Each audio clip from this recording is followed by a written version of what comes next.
À tous. Donc, je suis très, très contente d'être là avec vous parce que moi, j'ai eu l'occasion, il fut un temps, d'assister à un certain nombre de formats comme ça, courts sur l'heure du déjeuner et ça m'a bien aidée à un moment donné de mon parcours professionnel. Donc, je suis vraiment super contente de pouvoir faire ça avec vous.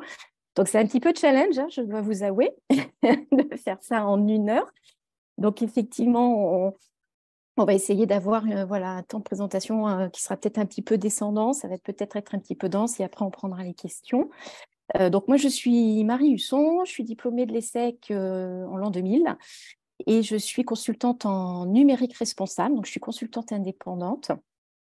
Je fais ce nouveau métier depuis 2 ans et demi. Et avant ça, en fait, j'ai travaillé quasiment une vingtaine d'années sur les sujets de transition digitale dans différents contextes, des startups, un grand groupe international, des PME et dans différents secteurs d'activité. Et j'ai été à la fois sur des problématiques très orientées business, notamment e-commerce et marketing digital, mais j'ai également été sur des problématiques orientées projet, puisque j'ai été DSI et product management. Et je suis également diplômée de l'école des Gobelins, puisque j'ai un master en UX design. Et aujourd'hui, mon cœur d'activité, c'est vraiment l'éco-conception de services numériques, qui est une partie du numérique responsable. Et je fais également de la sensibilisation, comme aujourd'hui, au numérique responsable, avec notamment la fresque du numérique.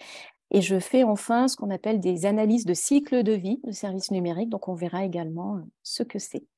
Donc, je vous propose pour démarrer, hop, que vous commenciez, vous, à travailler. Il n'y a pas de raison. Je sais que c'est l'heure du déjeuner qui a besoin d'un petit peu d'énergie. Donc, on va commencer par un petit quiz. Pourquoi, d'après vous, il faut adopter une démarche pour un numérique plus responsable? Donc, je vous propose de répondre directement dans le chat. Donc, on va dire petit 1 parce que cela va devenir obligatoire. Petit 2 pour faire une bonne action annuelle et pouvoir communiquer dessus éventuellement. Petit 3, pas besoin, car le numérique, c'est immatériel, donc ça n'a pas d'impact. Et enfin, petit 4, pour la beauté du code. Alors, je vais ouvrir le chat du coup. Ah, il y a petit 1, ça devient obligatoire. Petit 1, 1, 2 et 4 à la fois. Ok, personne ne me dit 3, c'est plutôt un bon signe. 2, c'est nécessaire, même si ce n'est pas encore obligatoire, effectivement. Alors, la bonne réponse, entre guillemets, c'est parce qu'en réalité, comme toutes les activités que nous avons, économiques, nous concevons, et quand je dis nous concevons, c'est-à-dire nous, professionnels du numérique, et vous, même si vous n'êtes pas un professionnel du numérique en tant que partie prenante du numérique, je pense qu'aujourd'hui, quel que soit son poste, son organisation, son activité, sa situation, on a à faire à un moment donné avec le numérique. C'est un numérique qu'on va faire pour des vraies personnes et qui vivent dans un vrai monde. Alors, c'est un peu un des messages que j'ai envie de vous transmettre durant cette petite heure. Quelque part, la notion de responsabilité, elle doit dépasser typiquement les simples questions de conformité à un cadre réglementaire, typiquement. Aujourd'hui, certains aspects du numérique responsable sont déjà obligatoires, d'autres non, notamment sur tout ce qui est partie environnementale. L'ensemble des experts, on s'attend à ce qu'il y ait effectivement dans les années à venir un renforcement du cadre réglementaire et qu'on passe d'un cadre qui est globalement aujourd'hui plutôt incitatif à un cadre qui soit réellement contraignant. Mais c'est pas seulement parce que il y a un cadre contraignant que vous devez vous poser cette question. Et en tout cas, dans la réponse que vous allez avoir à cette question, il faut très clairement ne pas se contenter à juste une réponse à une contrainte réglementaire. Pour la beauté du code, ça aussi c'est important. Pourquoi ce n'est pas la bonne réponse? Souvent, quand on pense numérique, on pense technologie, on pense outils. Et comme beaucoup de sujets et beaucoup de questions dans le numérique, on se rend compte très très vite que ce n'est justement pas qu'une question d'outils et de technologie. En tout cas, la question du numérique responsable, clairement, votre premier réflexe, ça ne doit pas forcément vous dire que ça va être une problématique d'optimisation technologique. Ça en fait partie, mais pas seulement. Pas besoin, le numérique, c'est immatériel, donc on va voir ensemble que c'est bien matériel. Et enfin, pour faire une bonne action annuelle, alors c'est toujours bien de faire une bonne action annuelle. L'enjeu, encore une fois, c'est peut-être plutôt de faire une grosse bonne action annuelle, c'est d'envisager une démarche qui soit itérative, une démarche des petits pas. Commencer peut-être petit, peut-être pas forcément communiquer dessus tout de suite. L'enjeu, véritablement, c'est d'être dans une continuité, dans quelque chose qui s'inscrit dans une démarche. Et comme souvent dans tous les sujets de transition environnementale et sociétale, c'est plus la démarche finalement qui compte que l'objectif qui est atteint. Alors, ah oui, c'est vrai. Et donc finalement, la question de pourquoi avoir un numérique plus responsable, quelque part, c'est se poser la question de notre responsabilité en tant qu'acteur du numérique. Moi, j'ai travaillé 20 ans en transition digitale, 20 ans dans le numérique. Je peux vous assurer qu'à aucun moment, je ne me suis posé cette question. À aucun moment. En tout cas, pas de la façon dont je me la pose aujourd'hui. Ma responsabilité numérique, quand j'étais sur ce type de poste, c'était de produire des services numériques en respectant un planning, en respectant un budget, en respectant des objectifs de KPI qu'on s'était définis en amont, qui étaient souvent liés à une rentabilité d'entreprise. C'était du chiffre d'affaires, une meilleure productivité, une diminution des coûts. C'était ça ma responsabilité numérique. Aujourd'hui, ma responsabilité numérique s'envisage vis-à-vis des personnes qui sont derrière cet écosystème du numérique. Donc, ça va être les utilisateurs, les utilisatrices, donc les personnes qui vont se servir du numérique, qui ne sont pas forcément vos clients ou nos clients et clientes. Ça, c'est différent, mais c'est aussi vos collaborateurs, les collaboratrices. Souvent, on pense le numérique en externe de son entreprise, alors que ceux qui sont en première ligne quelque part du numérique dans notre entreprise, c'est souvent nos collègues, nos équipes. Mais c'est aussi nos prestataires, nos fournisseurs, nos partenaires économiques. Ce sont nos investisseurs, nos investisseuses. Et globalement, la question du numérique responsable, un petit peu comme le développement durable, c'est comment construire un numérique via une approche, encore une fois, systémique, globale, qui ne prend pas en compte que les impacts environnementaux, mais aussi les impacts sociétaux. Un numérique qui respecte le vivant sous sa forme globale, ici et maintenant, et pour les générations futures. Donc, clairement, on s'inscrit dans une logique de développement durable, que certainement vous connaissez déjà, avec tout ce que ça suppose aussi potentiellement de critique et de remise en question même de cette notion. Et donc là, aujourd'hui, on va essayer de voir ensemble 8 aspects du numérique responsable. Alors, je vais insister au vu des questions qui sont remontées là en amont du Web Lunch. Je vais insister sur certains traits du numérique responsable et il y en a d'autres, j'avancerai beaucoup plus vite. Il y en a aussi parce que vous les connaissez déjà certainement. Et néanmoins, de toute façon, vous aurez le support.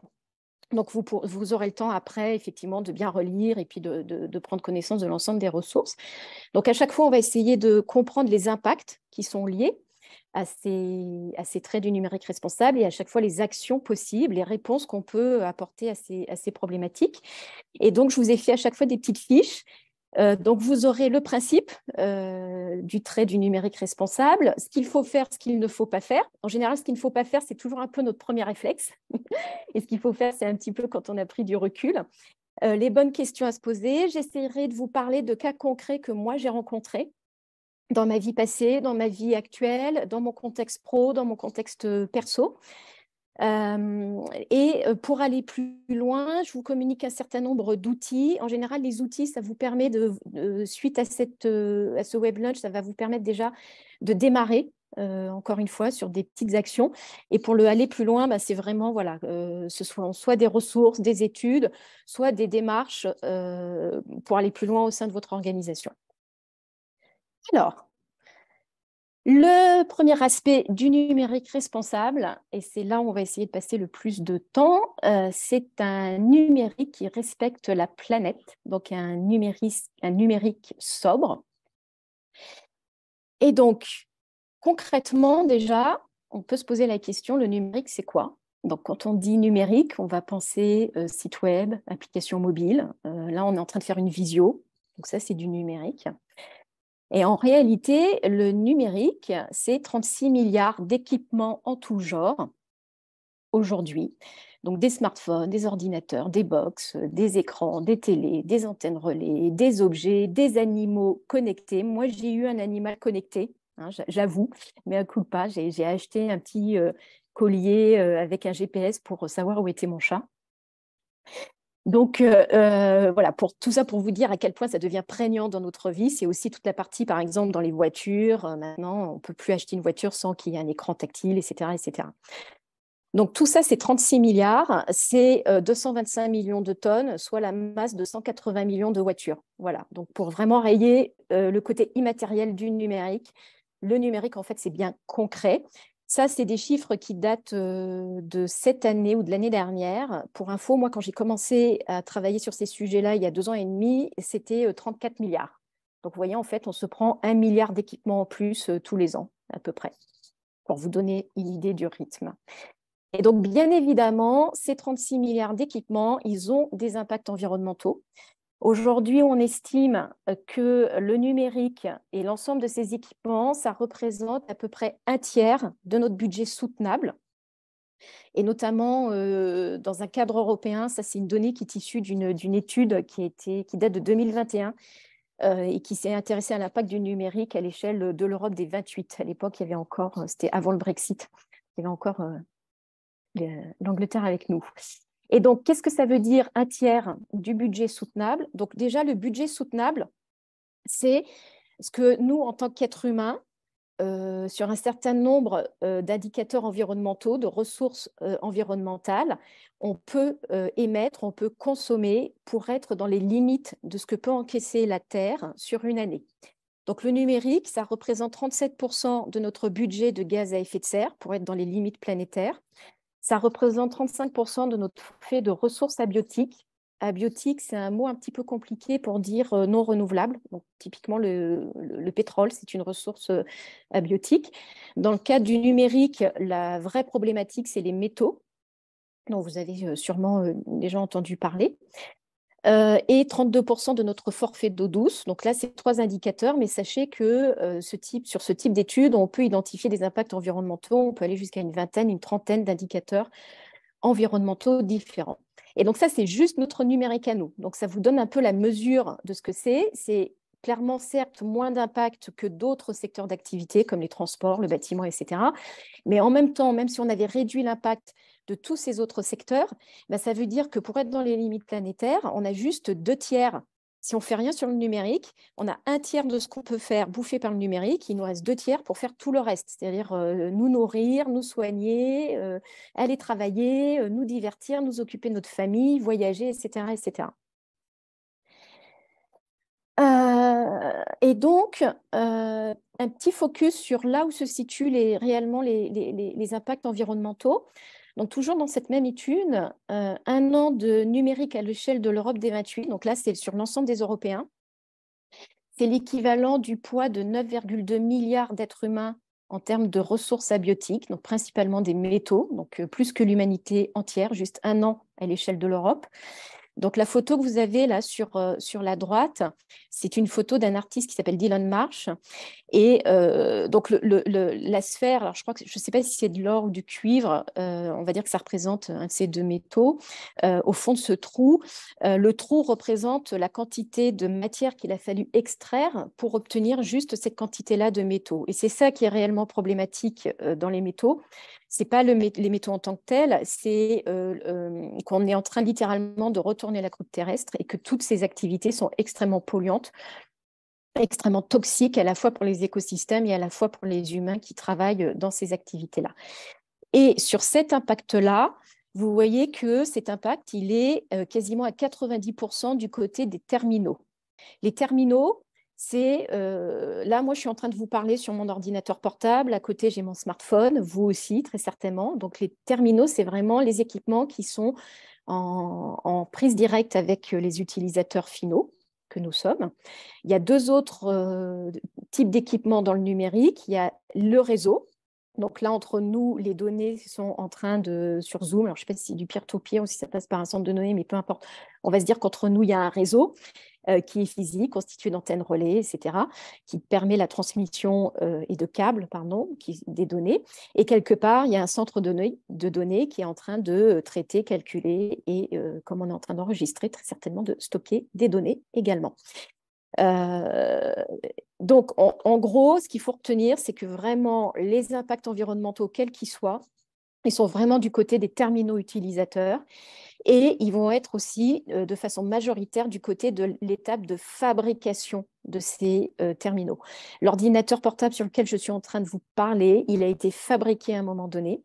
Et en ce moment, je suis en train de l'utiliser. Il est branché sur le secteur parce que j'ai plus de batterie. Donc, je suis en train de consommer l'électricité. La phase d'usage et notamment la consommation énergétique liée à cette phase d'usage est très, très minime dans le cadre du numérique au regard des différents impacts environnementaux. Donc souvent, quand on commence à travailler sur le numérique responsable, on va se dire il faut que je réduise l'impact environnemental de la consommation électrique des centres de données. Ça, c'est vraiment une fausse idée. La véritable problématique, elle se situe du côté de la fabrication des terminaux utilisateurs. Et si on s'intéresse à un autre impact environnemental, on va retrouver exactement la même histoire. Donc, par exemple, à l'échelle de l'Europe des 28, un an de numérique en Europe, c'est l'équivalent du poids de quasi 2 milliards d'êtres humains en termes de production de déchets, donc les fameux D3E, les déchets électroniques et électriques. Là aussi, quasi à 80%, la problématique se situe du côté des terminaux et également quasi à plus de 80% du côté de la fabrication. Ce que je viens de vous dire là, les métaux et les déchets, ça fait partie des deux principales problématiques qu'on va avoir sur les impacts environnementaux du numérique, devant notamment les émissions de gaz à effet de serre et le changement climatique. La problématique qu'on va avoir sur les déchets, c'est qu'on est sur des produits qui sont très peu recyclables par nature, d'une part, et d'autre part, qui sont très peu collectés dans des filières légales. À l'échelle globale, on a moins de 20% des déchets électroniques qui sont collectés dans des filières légales, qui vont être donc traités de façon correcte, et 80% finissent dans des endroits comme celui dont vous avez la photo là. Donc, c'est une décharge qui s'appelle Agbogblochi, qui se situe au Ghana, et qui concentre une très, très, très grosse partie des déchets électroniques produits au niveau mondial et qui est juste un enfer sur Terre. Moi, Marie, Et donc, oui. pardon, j'ai une petite demande dans le chat. Est-ce que tu peux fermer le petit rectangle noir avec passer les slides, si c'est possible, éventuellement, tu sais, Ah en bas oui, ce d'écran, truc-là, voilà. si c'est C'est mieux possible. comme ça? Ah, du coup, ça m'a enlevé la... Ah, pardon, en plus, j'ai mon téléphone qui sonne. Ça m'a enlevé le diaporama. Sinon, ce que je vais faire, c'est que je partage les sources dans le chat et Ah oui, vous aurez le support dans tous les cas d'accord, après. ok. Donc, Oui, c'est pas désolée. grave. Désolée, oui. Merci beaucoup, Marie, désolée. De rien. Alors, donc du coup, si on rapporte tous ces impacts qui sont liés véritablement à nos équipements physiques, aux services numériques, c'est-à-dire ce pour quoi on utilise tous ces équipements, eh bien, on est capable du coup d'évaluer des contributions de ces services numériques aux impacts physiques des équipements matériels. Mais ce qu'il faut bien comprendre, c'est qu'en soi, le service numérique, le fait par exemple qu'on ait cette visio ou le fait que je vais sur un site web, ça n'a pas d'impact en tant que tel. C'est vraiment une forme de on va essayer de modéliser la contribution de ce service aux équipements qui sont derrière, aux impacts des équipements qui sont derrière. Et donc, juste pour vous donner des exemples, au sein du collectif greenIT.fr, qui est un collectif qui existe depuis très longtemps en France et qui est un peu à l'initiative et qui est un peu le collectif historique sur ces sujets-là, on a publié récemment un baromètre sur l'impact des sites web des entreprises du CAC 40 et des 50 sites du top 50 français. Donc, juste une année d'audience sur ces sites, c'est l'équivalent de 8 370 tonnes de CO2 par an émis.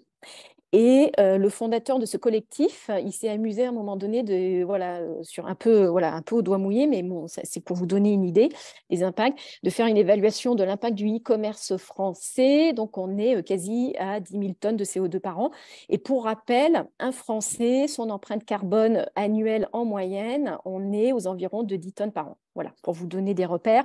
Le repère que vous pouvez avoir aussi, c'est 1 tonne de CO2, c'est l'équivalent d'un aller, je crois, ou un aller-retour, je ne sais jamais, entre Paris et New York. Donc, vous voyez que ce n'est pas du tout anodin. Alors, qu'est-ce qu'on peut faire par rapport à ça? Il y a 3 éléments de réponse, 3 démarches. La première démarche, c'est l'éco-conception, notamment de services numériques. Donc, c'est en gros comment prendre en compte l'environnement dans la conception fonctionnelle, design et technique de vos services numériques selon une approche cycle de vie. La deuxième démarche, c'est la démarche Green IT. Donc, je sais que dans les questions, il y avait des questionnements sur qu'est-ce que le Green IT.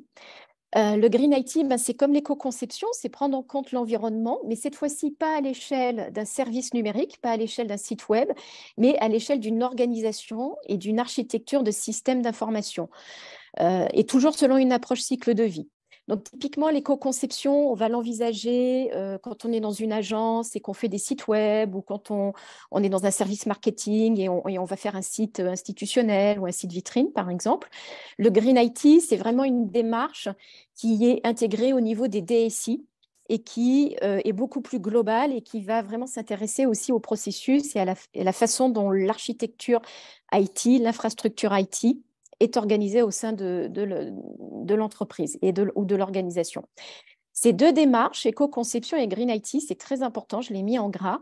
Elles sont toutes 2 fondées sur ce qu'on appelle une approche cycle de vie. Vous voyez que quand je vous ai détaillé les impacts environnementaux du numérique, j'ai parlé non pas que des émissions de gaz à effet de serre, j'ai parlé de plusieurs critères environnementaux.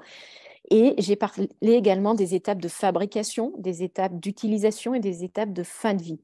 Donc ça, c'est très important dans la démarche de numérique responsable. C'est bien d'avoir cette approche systémique, notamment pour identifier des risques de transfert d'impact dans les réponses et les solutions qu'on va mettre en place. Vous pouvez prendre une décision qui est vertueuse, peut-être pour réduire les émissions de gaz à effet de serre sur un sujet donné. Par exemple, vous allez vous dire, je vais supprimer tout le papier et je vais remplacer ça par une application mobile. On va faire du télétravail ou des visios pour éviter des trajets domicile-travail, typiquement. Mais potentiellement, vous allez peut-être créer des impacts autre part et sur d'autres équipements et sur d'autres critères. Et dans les solutions qu'on va apporter dans ces 2 démarches, l'éco-conception ou le Green IT, en fait, ce qui va sous-tendre, c'est vraiment aussi une logique de sobriété numérique. Donc là, la sobriété, c'est vraiment une démarche volontaire de réduction de nos équipements et de nos usages. Ça implique de questionner nos besoins. Et cette démarche, elle considère que le numérique est une ressource critique qu'il faut économiser. Donc ça, c'est un point très important. Ressources critiques, on n'en a sûrement pas conscience, mais aujourd'hui, il n'y a plus de numérique, il n'y a plus d'eau potable à votre robinet. Très vite, vous n'aurez plus d'approvisionnement, vous ne pourrez plus vous nourrir, il n'y aura plus de transport, il n'y aura plus de défense, il n'y aura plus d'électricité chez vous, il n'y aura plus de santé, vous ne pourrez plus vous soigner, etc., etc. Il n'y aura plus de système bancaire, le système bancaire s'effondre totalement. Le numérique, nous sommes en fait des junkies du numérique. Souvent, on pense au numérique simplement les réseaux sociaux, les vidéos de chats et les apéros Zoom. La réalité, c'est que notre société aujourd'hui ne peut pas vivre sans le numérique. Or, le numérique dépend d'un certain nombre de ressources, notamment des ressources qui ne sont pas renouvelables, comme les métaux. Il y a des experts qui estiment qu'il nous reste 30 ans de ressources, de stock de métaux pour faire le numérique, pour faire l'électrification, pour développer toutes les énergies non renouvelables, pour opérer la transition énergétique, pour réduire les impacts du réchauffement climatique. Et donc, il n'est pas complètement dingue de penser que peut-être, à terme, on sera dans des situations où il faudra arbitrer des usages du numérique, choisir, entre guillemets, entre est-ce que je permets TikTok, est-ce que je fais un like sur TikTok ou est-ce que je vais faire un scanner, je passe un scanner. Donc voilà, la sobriété numérique, elle est là aussi par rapport à cette problématique-là. Et donc, voilà la petite fiche qui peut vous aider sur cet aspect-là des choses. Encore une fois, vraiment, votre premier réflexe, parce que c'est du numérique, vous allez penser que la réponse, elle est technologique, que ça va être une question d'optimisation technologique, que vous allez, parce que vous allez faire un site web ultra performant qui va s'afficher très rapidement, etc., votre site web, il va être éco-conçu. Alors, c'est en partie vrai, mais pas que. Et le fondement de la démarche, et c'est vraiment aussi ce qu'on a dans l'éco-responsabilité et l'éco-conception, c'est de réfléchir aux besoins. Dans l'éco-conception, on n'éco-conçoit jamais un outil numérique. On n'éco-conçoit jamais un site web. On éco-conçoit un acte métier. On va se poser la question de pourquoi, quel est le besoin derrière ce site web,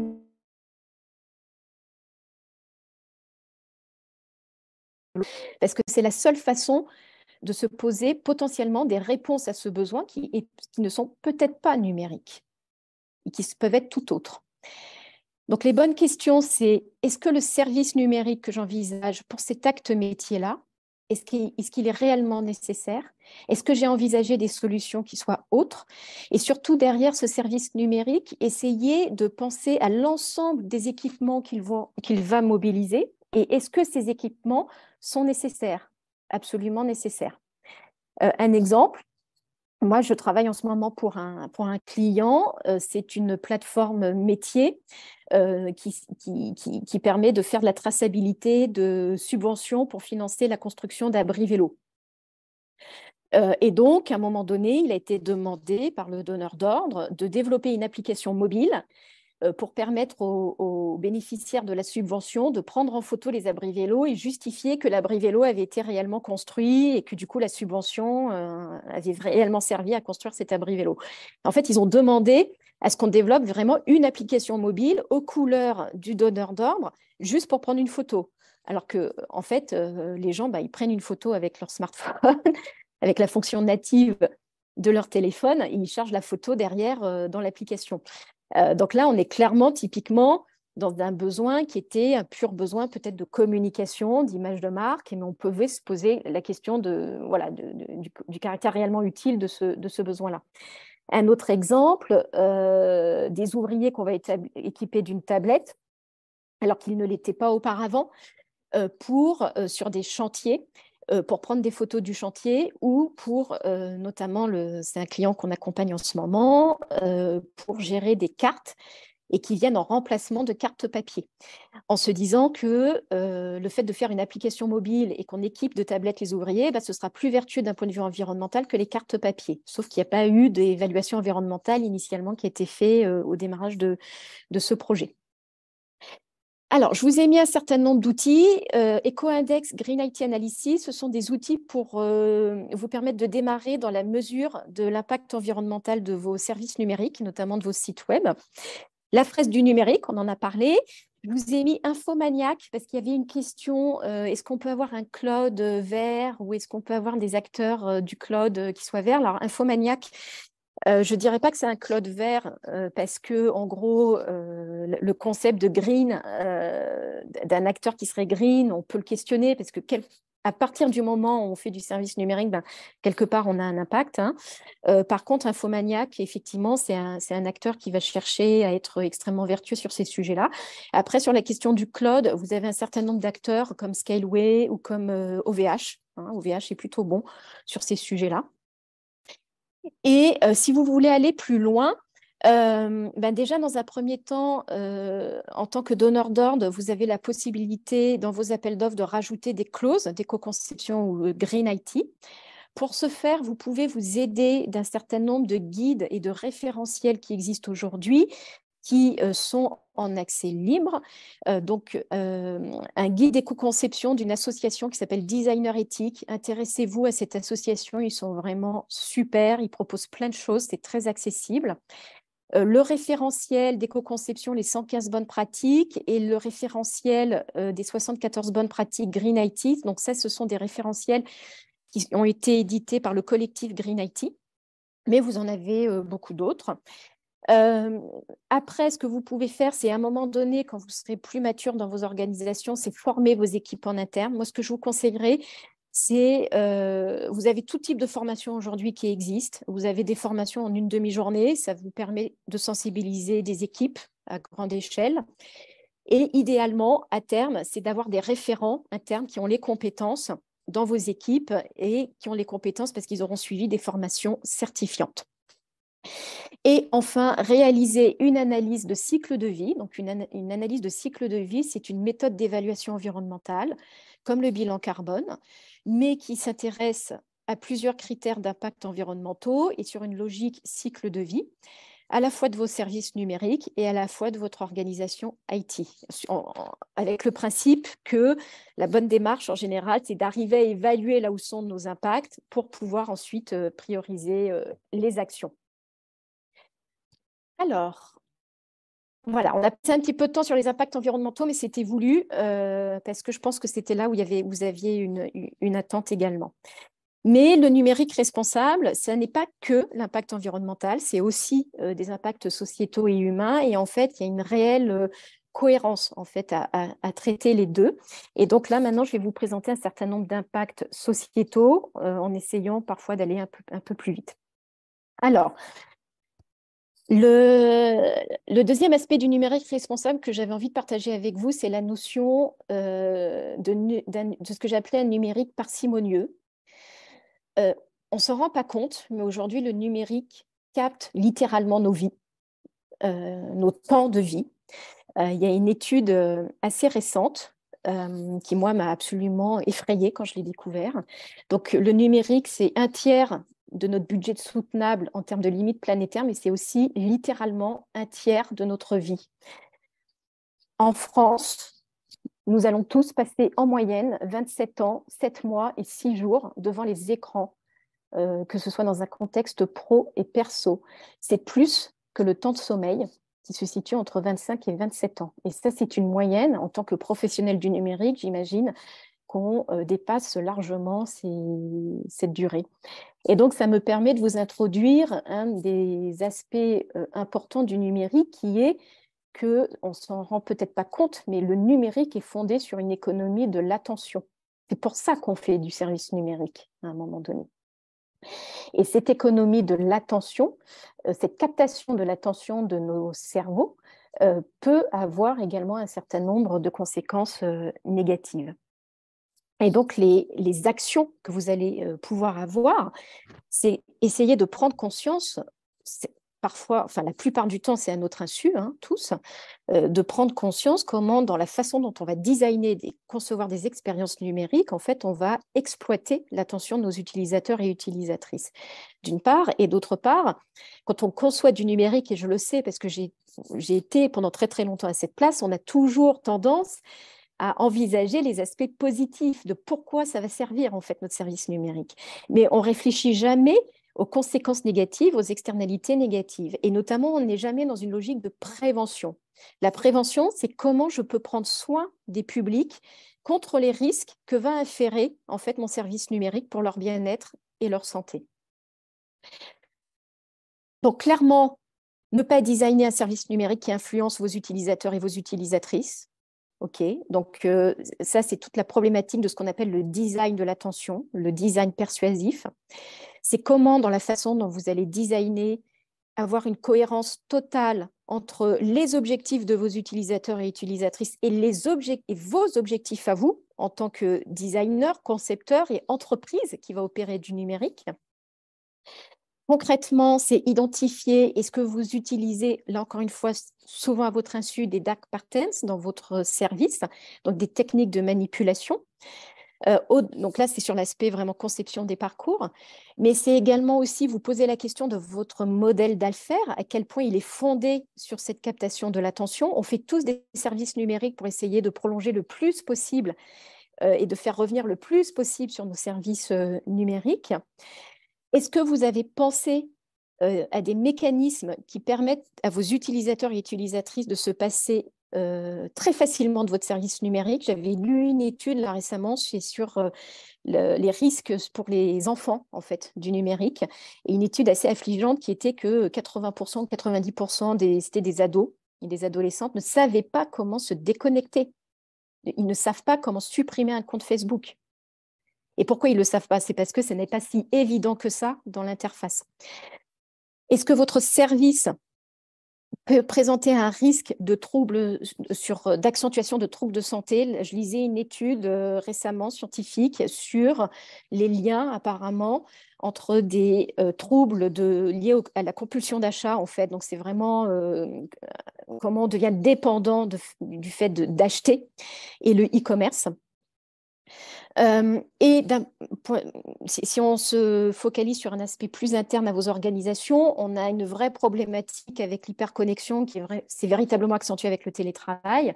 Est-ce que vous avez mis en place auprès de vos collaborateurs et collaboratrices des actions de sensibilisation et de formation à comment travailler en télétravail et de sensibilisation aux risques liés à l'hyperconnexion?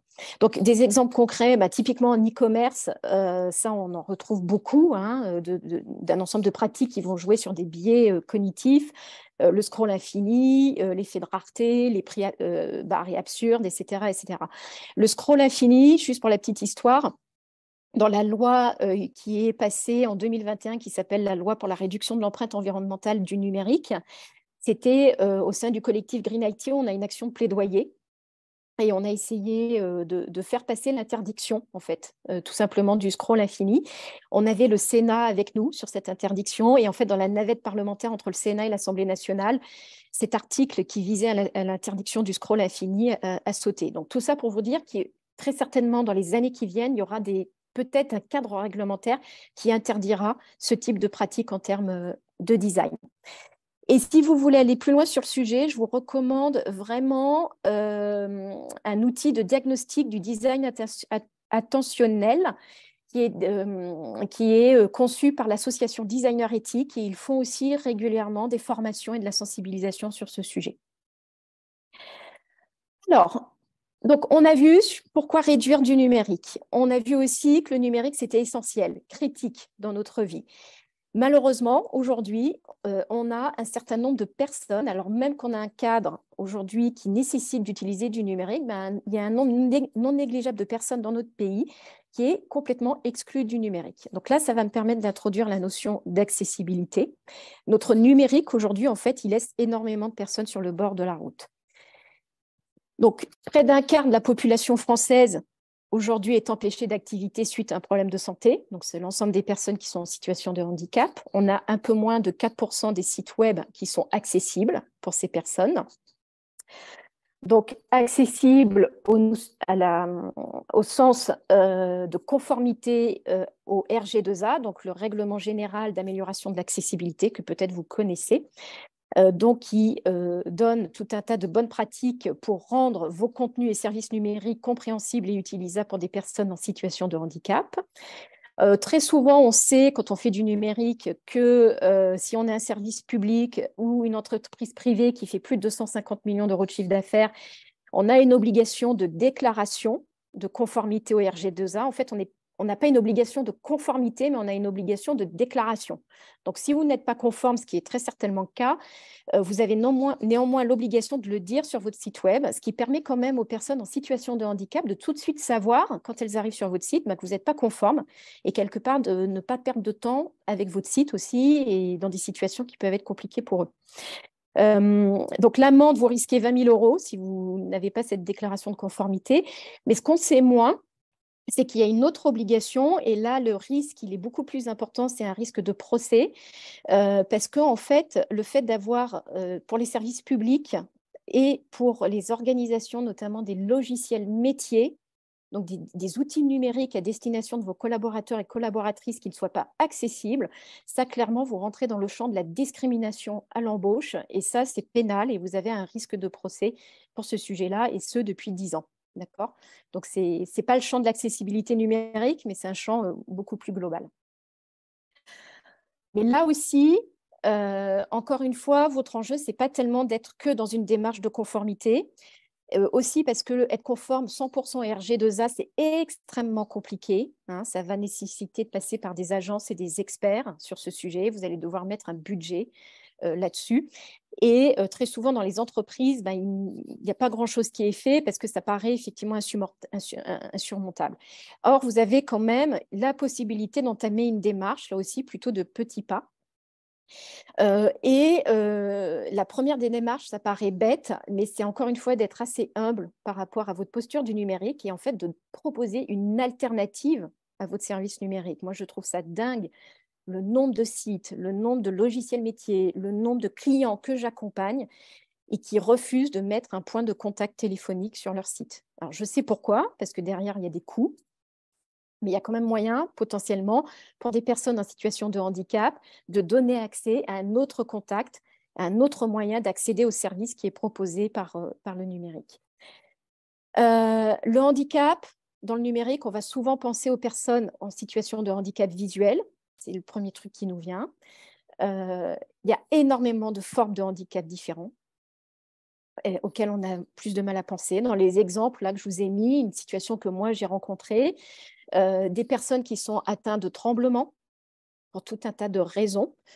C'est des personnes qui vont avoir du mal à utiliser les applications mobiles, les écrans tactiles, à prendre des photos, à scanner un QR code. Donc, c'est dommage quand vous avez une information essentielle qui n'est accessible que par un QR code, typiquement.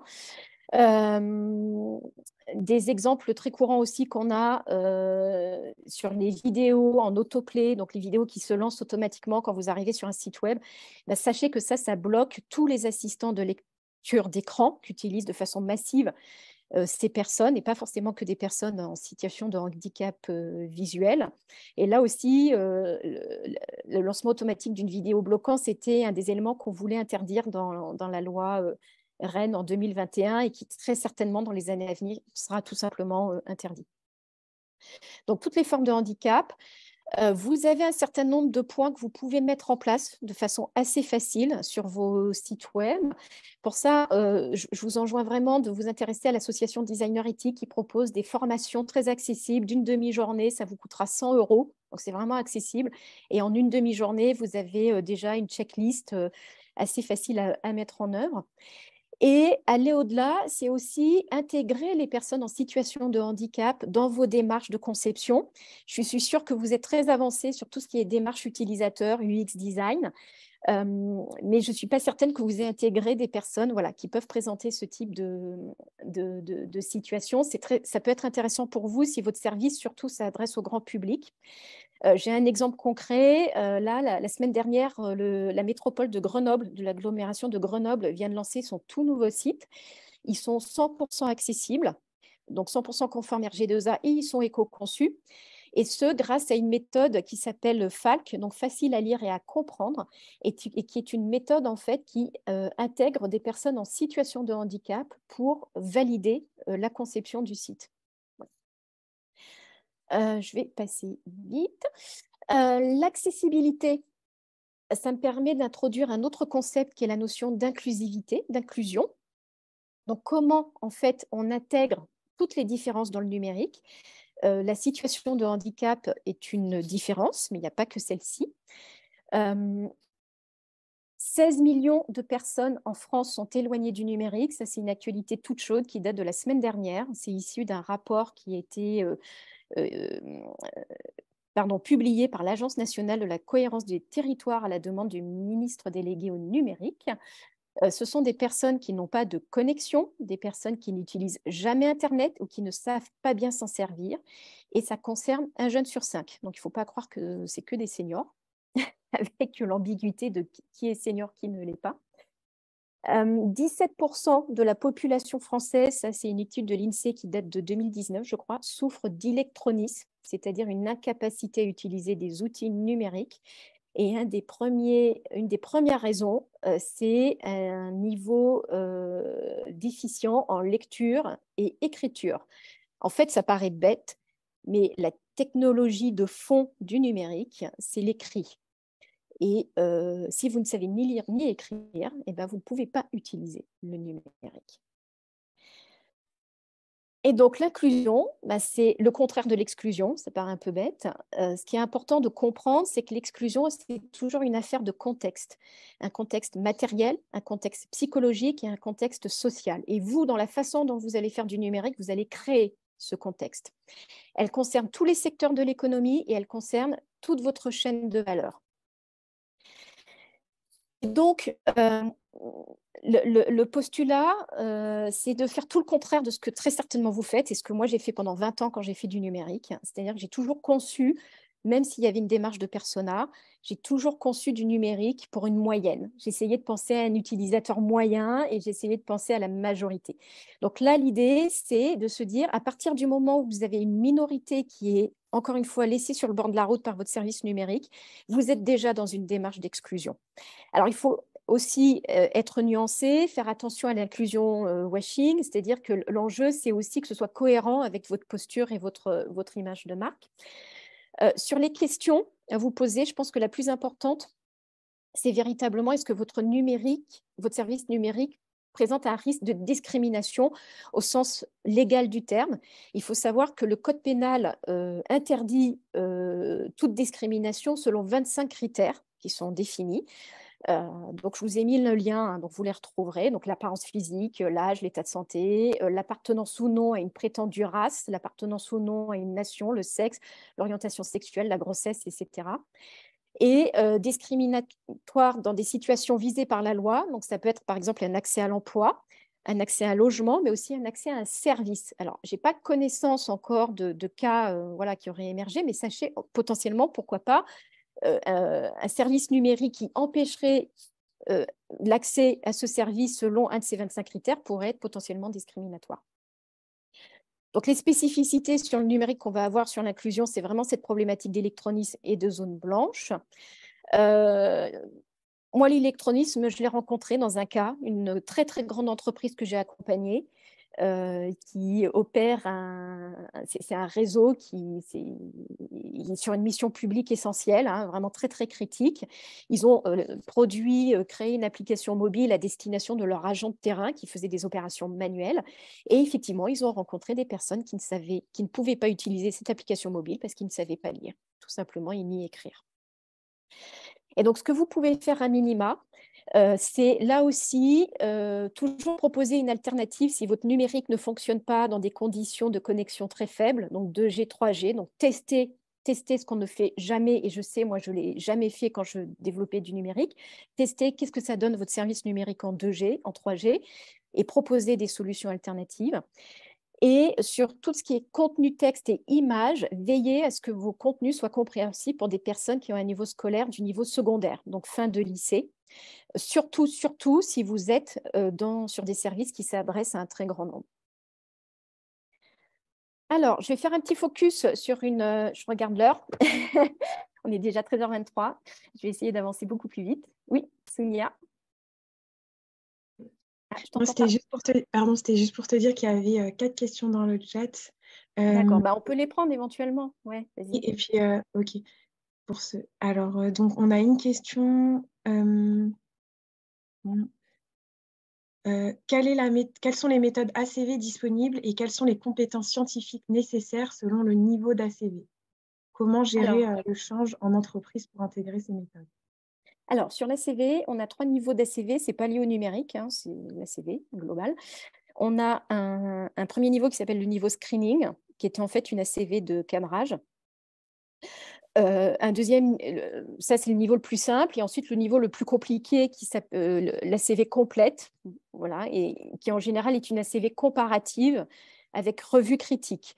Donc comparative, on va comparer deux situations. Donc par exemple, envoyer une facture papier versus une facture par email, typiquement. Il faut savoir que la CV comparative, complète, comparative avec revue critique, ça veut dire vous allez avoir un collège d'experts qui va relire et faire un certain nombre de remarques sur votre ACV. C'est la seule ACV dont vous avez le droit de publier les résultats en termes d'information au grand public. Et entre les deux, on a ce qu'on appelle une ACV simplifiée. L'ACV simplifiée, c'est une espèce de doux mélange entre l'ACV screening et l'ACV complète comparative. Quel que soit le niveau, si vous n'avez pas eu de formation poussée en ACV, vous ne pourrez pas le faire en interne. Très clairement, c'est une problématique d'experts et de consultants. La montée en compétence sur la CV screening, bien évidemment, est plus simple que sur la CV comparative et complète. Et sachant que la CV comparative est complète, sur la partie service numérique, il y a un nombre assez restreint de personnes aujourd'hui en France qui sont en capacité de le faire. Moi, je ne le fais pas. Hein. Typiquement, moi, je ne fais pas du complet comparatif. Moi, je fais du screening et du simplifié. Et du coup, les connaissances scientifiques, notamment pour du comparatif et complet, bah, ça va être des connaissances scientifiques sur les différents impacts environnementaux, multicritères. Et sur la particularité du service numérique, ce n'est pas scientifique, mais c'est aussi une compétence en fait sur la conception et les spécificités d'un service numérique et des équipements IT. Et alors, comment conduire le changement? Eh bien, j'ai envie de vous dire, en fait, c'est un petit peu comme toute conduite du changement, ça c'est assez classique. Par contre, en général, le point de départ, notamment sur toute la partie Green IT, on va... alors, vous avez deux écoles, mais en gros, idéalement, c'est de faire une première ACV pour définir là où sont vos impacts environnementaux. Et ensuite, sur la base des différents référentiels que je vous ai mis dans le document, faire un audit de maturité sur là où vous en êtes sur chacune des bonnes pratiques. Et donc, ces bonnes pratiques, ça concerne tout autant les achats que la durée de vie des équipements, comment gérer vos impressions, l'éco-conception de vos services numériques, etc. Et donc, à partir de ce double audit, vous définissez un certain nombre d'actions prioritaires, une roadmap avec des KPI.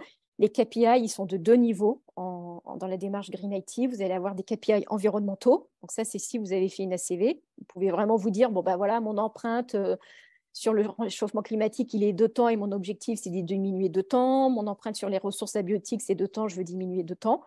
Voilà, donc ça, c'est un premier ensemble de KPI. Et le deuxième ensemble, c'est des KPI qualitatifs qui vont être liés à la mise en place des bonnes pratiques dans votre organisation. Et après, c'est de la conduite de changement. Donc, ça veut dire identifier une gouvernance, identifier des référents, former, sensibiliser, former et suivre tout ça dans l'organisation. Voilà. Super, merci. Une autre question, donc c'est comment équilibrer stickiness versus trop d'attention? Alors, je ne suis pas sûre de comprendre le lien entre stickiness et versus trop d'attention. Si la personne peut-être peut parler. Oui, bonjour, Bonjour. c'est Sonia. Oui, effectivement, j'ai j'ai trouvé ça très intéressant, ton point sur l'attention, parce que c'est vrai qu'en fait, sur les designs, on essaye de rendre des apps extrêmement sticky, Oui. adoptées, et où les gens vont venir en première intention, etc. Et donc, du coup, pour donc, ce sont des KPI établis par beaucoup d'entreprises, mais du coup, comment mettre enfin, voilà, il y a une opposition avec le design de l'attention, et c'est vrai que donc du coup, beaucoup de solutions sont designées pour être sticky, et donc il y a je dirais une contradiction avec essayer de faire attention à ça, c'est-à-dire comment est-ce qu'on peut introduire à la fois attention, mais bon, ça n'ira pas complètement contre les intérêts business de l'entreprise, quoi. Enfin, je dirais... Oui, clairement, c'était mon point sur l'économie de l'attention. C'est-à-dire qu'aujourd'hui, on a conçu un numérique qui crée de la valeur business sur la base de l'attention. Et ça rejoint mon point que je vous dis au début, c'est-à-dire que pourquoi faire la numérique responsable, ce n'est pas pour la beauté du code, c'est-à-dire que ce n'est pas pour l'outil technologique, encore une fois, c'est pour répondre à un besoin. Donc moi, je crois que l'enjeu, c'est comment à un moment donné, les entreprises réfléchissent à des modèles d'affaires qui arrivent à créer de la valeur en répondant aux besoins de l'utilisateur avec un outil numérique, mais sans faire en sorte que la personne y reste le plus longtemps possible. Et en fait, il y a un co-bénéfice, c'est pour ça que j'ai enchaîné impact environnemental et attention. C'est que pourquoi les terminaux utilisateurs, c'est là où en général on a le plus d'impact, c'est parce que c'est là aussi où on passe le plus de temps. En fait, dans l'ACV, dans l'évaluation d'impact environnemental, il y a une corrélation directe entre le temps que va passer un utilisateur sur un terminal et son impact environnemental. Donc, l'économie de l'attention crée quelque part de l'impact environnemental. Et si vous vous engagez dans une démarche d'éco-conception, ça peut être, mais c'est vraiment un stade assez mature d'éco-conception. En général, on n'y arrive pas comme ça tout de suite. Ça demande beaucoup de réflexion. C'est comment répondre aux besoins de l'utilisateur. Je ne sais pas, moi, réserver un billet de train, par exemple, en étant faire un achat online, regarder une vidéo, pourquoi pas, en étant le plus court, le plus fluent, le plus efficace, le plus efficient possible dans les parcours utilisateurs. Et c'est arriver à trouver cette décorrélation entre le business qui est créé par de la captation de l'attention et à un moment donné la réponse aux besoins. Donc la question, elle est très très bonne, elle est très juste, elle est clairement ouverte aujourd'hui. Mais pour moi, c'est une question de fond où on se repose la question, encore une fois, de pourquoi créer du numérique et quelle valeur on attache à ça. Merci beaucoup, Marie. Donc, une nouvelle question. Si les GAFAM poussent un cloud net zéro, comment se convaincre de déconnecter pour l'impact environnemental? Alors déjà, moi, premier réflexe, je vais vous dire, le cloud net zéro, je vous inviterai réellement à vous méfier de ça. Pas forcément pour le net zéro, mais plus pour l'association. En fait, dans la phrase, il y avait 3 mots. Il y avait GAFAM, cloud et net zéro. Ce qu'il faut savoir, c'est que la conception des GAFAM, c'est une conception plutôt américaine et anglo-saxonne de la neutralité carbone, donc qui fait beaucoup appel à la compensation carbone. Clairement, la compensation carbone ne diminue pas l'impact environnemental du numérique. Voilà. Donc, clairement, il y a un lobbying. On est dans un numérique aujourd'hui qui n'est pas du tout au même niveau de maturité globalement que d'autres secteurs d'activité, comme les transports, le bâtiment, sur son impact environnemental. Donc, moi, le premier réflexe que j'ai envie de vous dire, oui, posez-vous la question, quoi.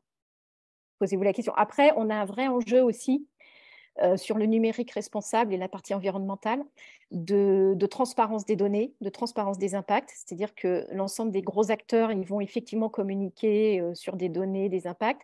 Après, on a énormément de mal à savoir comment ces données sont construites. Elles respectent par exemple une méthode d'ACV qui est aujourd'hui la seule méthode multicritère standardisée au niveau international et la seule méthode qui est utilisée pour faire de l'affichage environnemental. Ça, c'est des choses qu'on ne sait pas du tout. On ne sait pas si ils ont pris en compte que les phases d'usage d'électricité ou est-ce qu'ils prennent en compte aussi la phase de fabrication. C'est très variable en fonction des acteurs.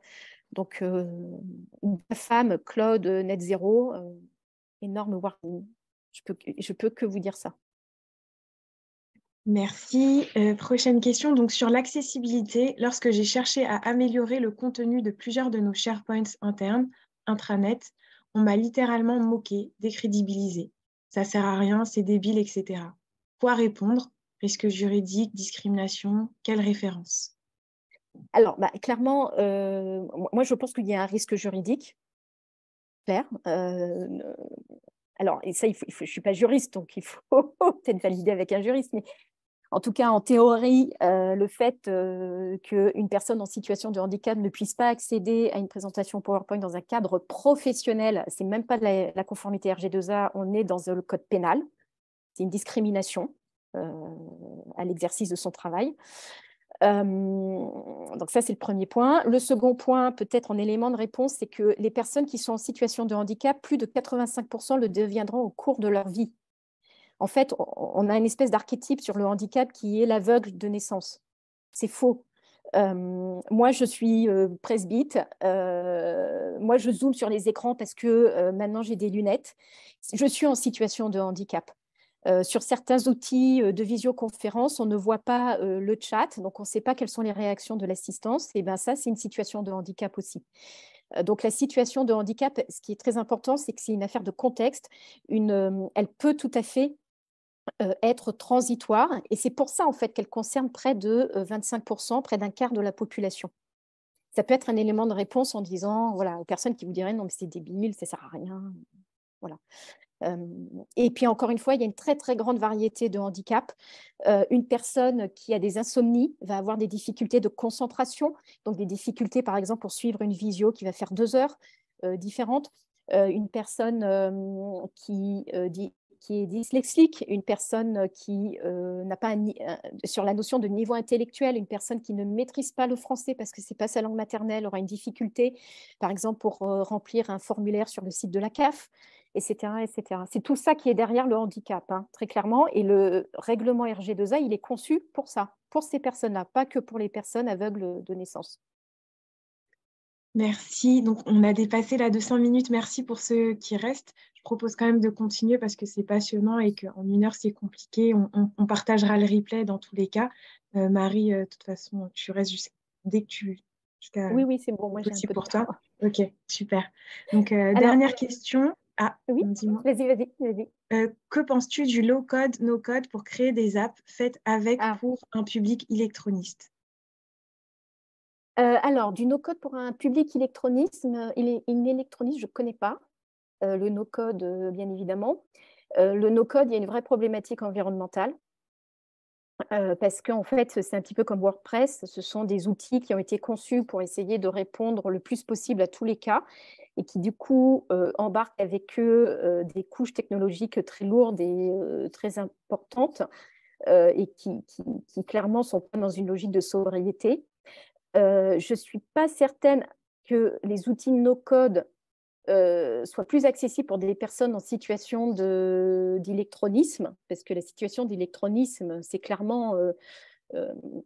pourquoi un jeune sur 5 est concerné? C'est parce que typiquement, un jeune sur 5, il y en a, ils ne savent pas ce qu'est un email. Ou il y en a, ils sont très habitués aux réseaux sociaux, à une certaine forme de numérique, mais faire d'autres types de numérique, ça peut être compliqué. Donc, à moins d'un outil qui soit spécifiquement dédié à l'électronisme, dont je n'ai jamais entendu parler, voilà, je ne sais pas si le no-code est vraiment pour l'électronisme. En tout cas, le no-code, clairement, il y a une question environnementale avec le no-code, ça c'est sûr. L'impact environnemental. Ce n'est pas des outils qui sont sobres. Voilà. On a une question qui vient de s'ajouter. Donc, à quel moment faut-il ajouter la dimension inclusion dans un projet digital? Au tout début d'un projet, on a besoin de personas et il faut se focaliser sur un MVP. Sinon, il n'y a pas de projet. C'est pas le moment de Alors penser oui, aux c'est hyper intéressant cette remarque. Parce qu'il y a plusieurs dimensions qui sont abordées, la notion de MVP, l'inclusion, etc. Bon, déjà, l'inclusion, bien évidemment, c'est comme l'éco-conception, enfin, c'est comme tout, hein, comme quand je me souviens, le référencement naturel, l'analytics, tout ça, enfin, c'est pareil, tous ces sujets de projets numériques, plus on les traite en amont, et quelque part, mieux ils sont traités, et moins on a de problèmes après. On a moins de contre-coups après. Oui, clairement, je vois le point d'inclure toutes les diversités. Ça, c'est effectivement extrêmement complexe. Il faut essayer de se poser la question de la cohérence par rapport à votre positionnement, à votre service. Clairement, si vous êtes un service très, très grand public, vous ne pouvez pas passer à côté. Ce n'est pas possible. Si vous êtes sur un logiciel métier pour une niche d'experts, bon, voilà, les choses ne sont pas tout à fait les mêmes. Et la notion de MVP, elle est intéressante parce que clairement, ces démarches, l'éco-conception, l'accessibilité, etc., ça nécessite à un moment donné peut-être de lever le crayon et de faire stop. Et même d'un point de vue un peu philosophique, on est aujourd'hui clairement dans une accélération technologique, une accélération du progrès, une accélération globale qui nous a conduit là où on en est, une accélération de notre rythme. Et le numérique en est la quintessence, notamment avec l'agile. Il faut des sprints, il faut itérer, il faut aller vite, il faut faire des MVP, etc. etc. Donc, c'est une question que moi, je n'ai pas résolue, qui est pour moi est ouverte. Ce qui peut être intéressant aussi, c'est peut-être de faire un MVP éco-conçu ou un MVP avec de l'inclusion. C'est-à-dire pas chercher encore une fois à tout faire d'un premier coup. Je pense que ce qui est important, c'est l'itération, en fait, surtout. C'est plus ça qui est intéressant dans le MVP, finalement, je trouve. C'est cet aspect itératif que l'aspect il faut aller vite. Parce qu'il faut aller vite, cette culture-là, elle vient du monde des startups et du développement produit. Pourquoi il faut aller vite? C'est parce qu'on a des problématiques de trésorerie. Il faut être rentable vite, en fait. Il faut prendre un marché vite. Ça vient de là, cette culture de la rapidité. Il ne faut pas forcément aller vite pour la planète. Merci beaucoup, Marie. Du coup, là, on a fait le tour des questions. Je ne sais pas Bah, si tu veux aller très vite sur la fin de la ouais, je peux présentation. passer un petit quart d'heure si vous voulez. On essaye. Allez, si tout le Ok, monde est OK. Bon. ok. Du coup, très vite. Alors, l'aspect égalitaire. Alors, moi, je voulais parler quand même des femmes dans le numérique. Alors, je ne vois pas l'assistance, mais je ne sais pas s'il y a beaucoup de femmes. 16% seulement des métiers techniques sont occupés par des femmes. Il faut avoir conscience que c'est une anomalie dans notre pays. Hein, aujourd'hui, il y a une féminisation du travail, notamment dans les fonctions cadres. La plupart des secteurs d'activité, on est à 40% de femmes, sauf dans 2 secteurs, l'industrie, le numérique. D'accord? Et ça veut dire quoi? Ça veut dire qu'on a un numérique qui est conçu globalement plutôt par des hommes. Et ça va introduire tout un tas de biais dont on n'a pas forcément conscience. Hein. Encore une fois, ça se passe à notre insu, d'une part. Et d'autre part, ça pose aussi question par rapport à l'égalité, qui, encore une fois, est une obligation. Pour le coup, il y a une vraie contrainte légale sur ces sujets. Alors, comment travailler là-dessus? C'est un peu compliqué parce que c'est un problème assez systémique, hein, réellement. L'enjeu, c'est de ne pas essentialiser. Donc, en gros, c'est ne faites pas une informatique rose pour des femmes. Hein, à un moment donné, il y avait Barbie informaticienne. Réellement, elle avait un ordinateur rose. Donc ça, non, no way. C'est vraiment essayer de déconstruire les fonctionnements à la base du sexisme et des stéréotypes de sexe et des rôles de genre qui sont dans les fonctionnements du numérique. Alors, vous avez tout le sujet de la communication sans stéréotype de sexe et notamment de l'écriture inclusive. Je sais que c'est un sujet qui pose question, qui parfois peut crisper aussi. Moi, ce que j'aurais envie de vous dire, c'est que vraiment, euh, une communication sans stéréotype de sexe, ce n'est pas qu'une problématique de point médian. Moi, je vous ai fait toute ma presse sans stéréotype de sexe. Je ne crois pas qu'il n'y a pas tant de points médians que ça et je ne crois pas qu'elle soit complètement illisible et inaccessible parce qu'il y a tout un tas de moyens, de façons de rédiger qui permettent de déjouer ce type de problème. Et ça, vous l'avez dans un guide qui est très, très bien fait et qui est publié par le Haut Conseil pour l'égalité. Et je vous conseille sur ce sujet-là un livre qui s'appelle Les oubliés du numérique d'Isabelle Collet et qui vraiment explique très très bien d'où tout ça vient et pourquoi c'est vraiment très spécifique au numérique et notamment le numérique dans les pays occidentaux parce qu'il faut savoir que dans d'autres pays comme par exemple les pays du Maghreb c'est tout le contraire. Les développeurs sont souvent des développeuses. Un numérique qui est fiable, donc ça c'est toute la question de la cybersécurité, mais pas que.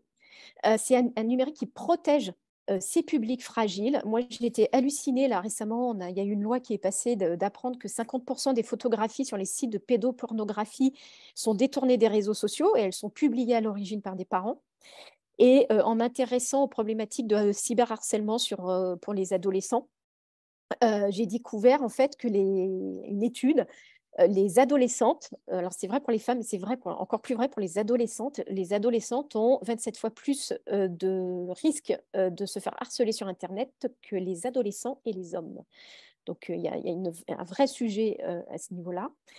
Et donc, souvent, quand on parle de sécurité, on pense à cybersécurité. Donc, on va penser encore une fois technologie. Mais moi, ce que je vous invite, c'est vraiment encore une fois à vous poser la question comment, dans la façon dont vous faites du numérique, vous, quelque part, vous prenez en compte des risques pour vos publics fragiles et notamment des usages qui pourraient être détournés, qui pourraient leur être préjudiciables.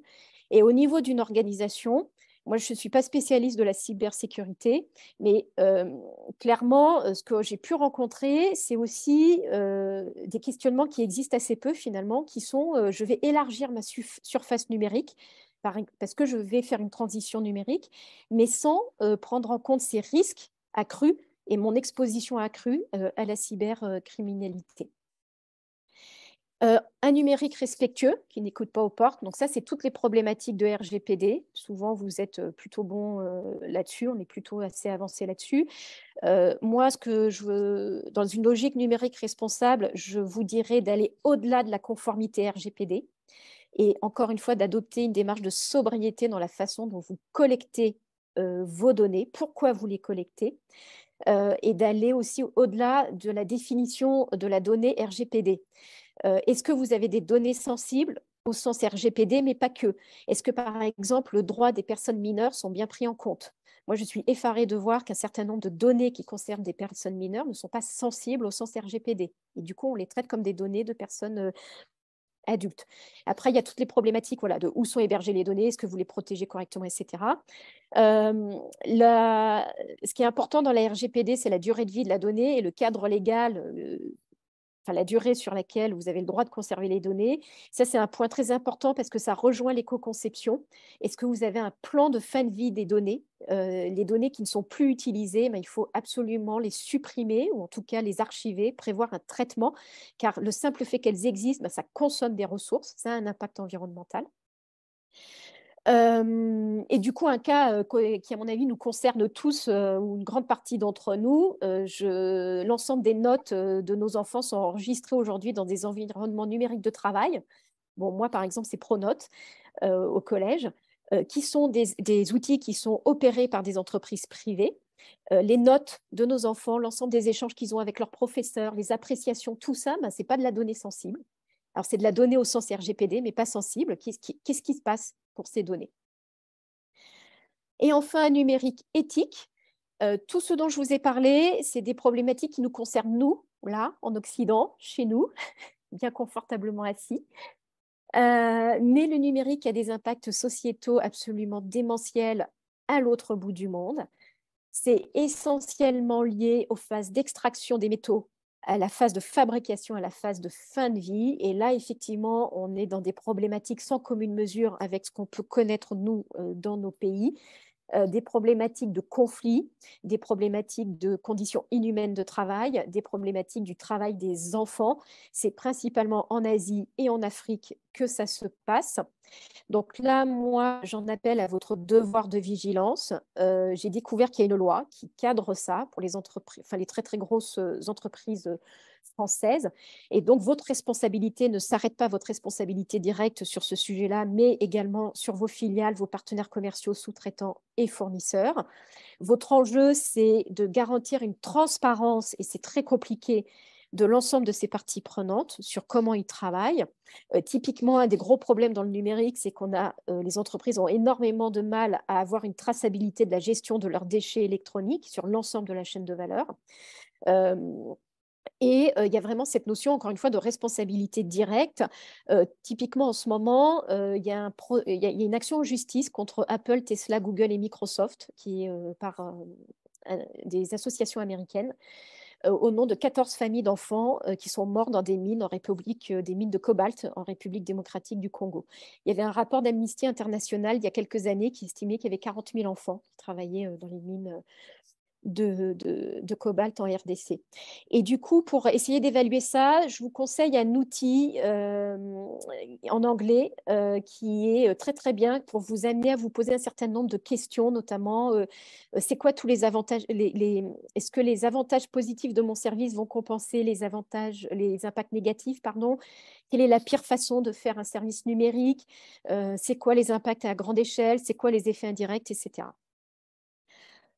Voilà, et du coup, pour conclure, 2 points, je vous ai fait une petite cartographie des acteurs du numérique responsable pour essayer de vous orienter un petit peu. Sachez que tout le monde, aujourd'hui, à peu près, travaille sur ces sujets.